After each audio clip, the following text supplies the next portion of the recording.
Tout être humain est né libre. Et quand on parle de liberté, les libertés ne devraient pas exclure certaines personnes.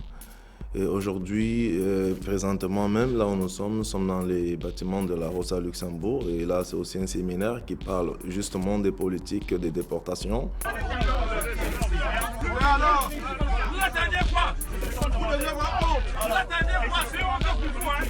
C'est ça l'Europe. C'est ça l'Europe. C'est ça l'Europe.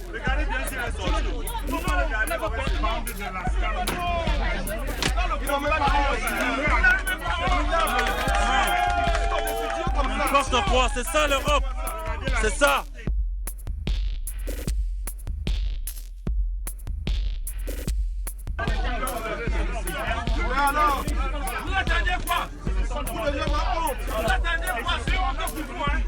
C'est ça l'Europe. C'est ça l'Europe. C'est ça l'Europe.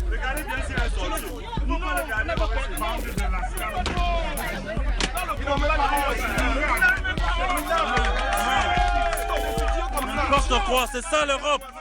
C'est ça. Non, on ne peut pas s'assurer. C'est quand même faux, je l'avais dit. Je dis, je n'ai pas vu. Vous n'avez pas vu. Vous n'avez pas vu. Non, je n'ai pas vu comment il fait. Vous voulez que je vous montre? Vous voulez voir la vidéo? Il a attrapé au cou. Cette politique de déportation, c'est juste une politique discriminatoire. C'est juste une politique qui permet d'accorder plus de liberté à certaines personnes que d'autres personnes. Et nous sommes complètement contre cette politique de déportation. À mon humble avis, la déportation, c'est un mot qui ne devrait pas exister, surtout dans la mesure où il s'agit de prendre des personnes de gré ou de force et les amener dans des destinations non voulues par ces derniers. Et nous, en tant qu'activistes, en tant que combattants des droits humains et des libertés, et qui savons déjà ce que c'est que la déportation et quel effet cette déportation a sur des personnes victimes, sur leur entourage et sur leur famille, nous disons non. De façon claire, je serai déjà à Bruxelles le 1er décembre pour soutenir cette action. J'y vais pour plusieurs raisons. Déjà, pas seulement pour raison, mais pour toutes les injustices, pour toutes les personnes déportées et tous ceux qui sont en procédure de déportation. Donc, j'irai à ce procès et je dirai non à ce procès. Je m'insurge contre ce procès. C'est un procès qui n'a pas lieu d'être. On s'est entraidé entre les uns et les autres pour pouvoir racheter des billets et je ne les connaissais pas.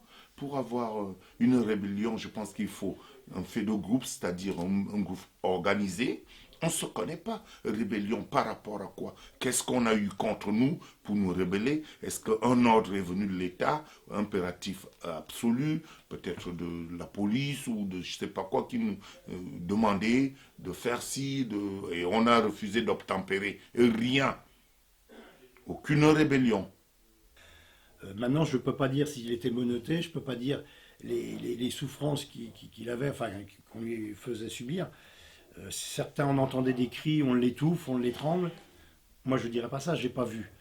Mais vu les cris qui, par moments, il suffoquait, quoi. Et je pense qu'il faisait taire parce qu'il sentait que il y avait une panique dans l'avion.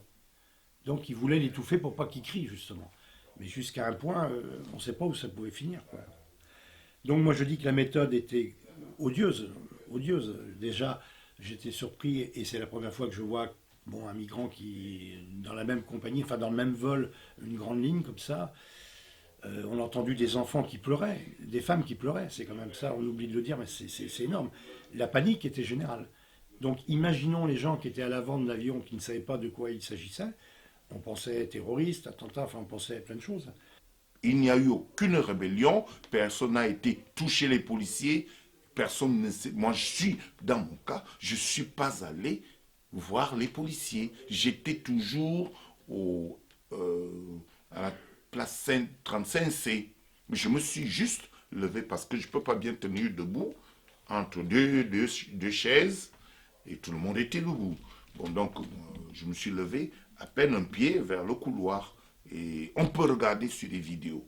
Moi, je pense qu'il ne faudrait pas que l'on tombe dans l'abus du droit. Je dis, on s'est tous un peu révoltés. C'est pas de la rébellion parce qu'on n'avait pas d'agressivité envers quelqu'un.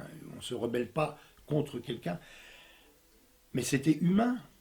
C'était humain, c'est une réaction d'humain. On veut défendre un humain, c'est tout, qu'il soit blanc, qu'il soit noir.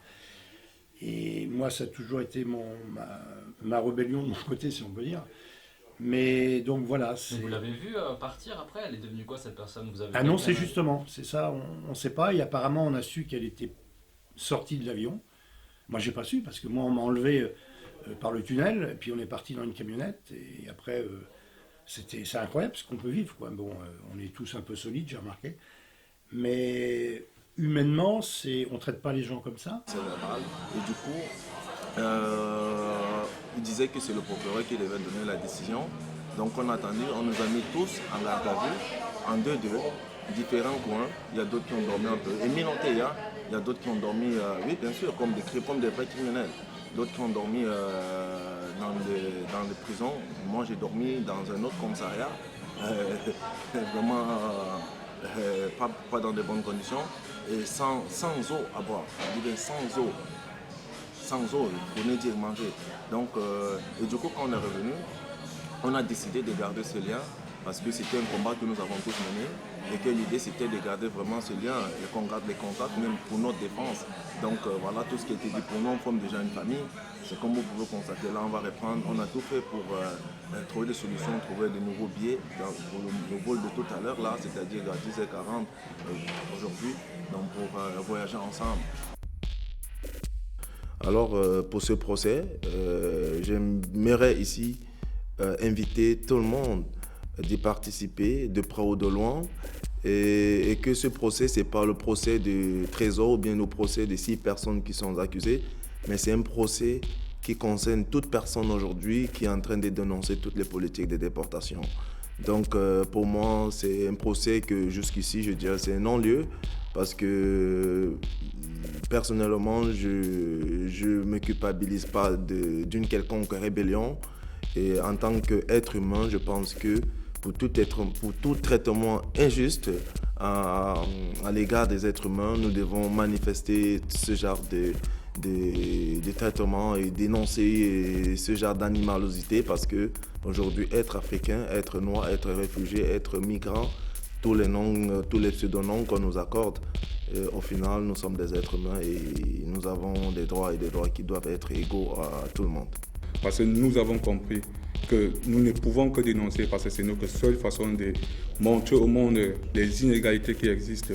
Et pour cela, c'est une fois pour nous de dire encore non à cette politique criminelle de l'Europe. C'est une façon de dire non à cette politique suicidaire. C'est une façon de dire non à cette politique génocidaire.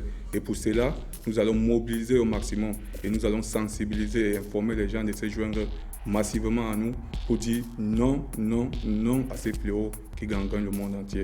Personnellement, j'attends ici tous les militants qui sont debout contre toutes ces politiques racistes, discriminatoires. J'attendrai aussi des personnes qui n'ont pas encore compris c'est quoi des politiques de déportation, c'est-à-dire des personnes qui n'ont pas actuellement en train de suivre l'actualité politique sur la migration.